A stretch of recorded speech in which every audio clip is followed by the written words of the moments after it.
The monthly subscriptions plan allows clients to be billed on the same day every month for a certain number of credits. To create a subscription plan, the plan type is selected. For example, a monthly subscription can be set for 5 credits at $500, providing 5 credits per cycle that are valid for 1 month. For subscriptions plans, it is recommended that the invoice is on auto pay so it gets auto charged. Let's enroll a student in the service with a monthly subscriptions plan for the 5 credits.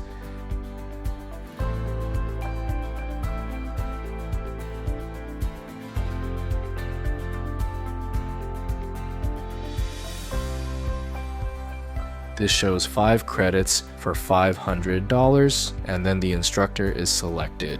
Subscriptions plans invoice immediately upon enrollment and then again on the first of every month.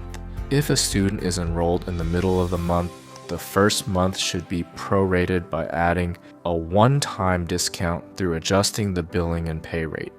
If the student is starting in the second half of the month, a discount of $250 can be applied to prorate the first month.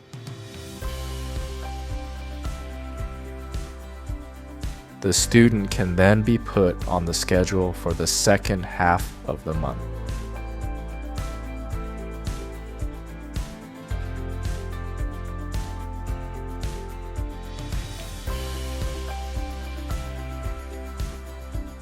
The generated invoice will reflect the prorated amount for the first month.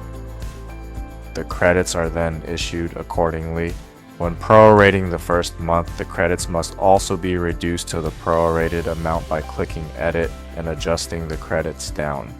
The initial invoice generates immediately, and all subsequent invoices for subscriptions will automatically generate on the first of every month.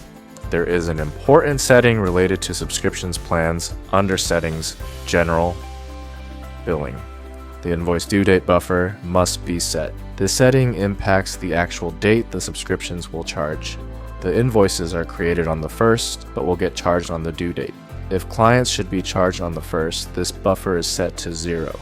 To charge later in the month, this number can be changed. For example, to charge clients on the 15th of the month, this would be set to 14. The invoices will then be generated with a due date of the 15th.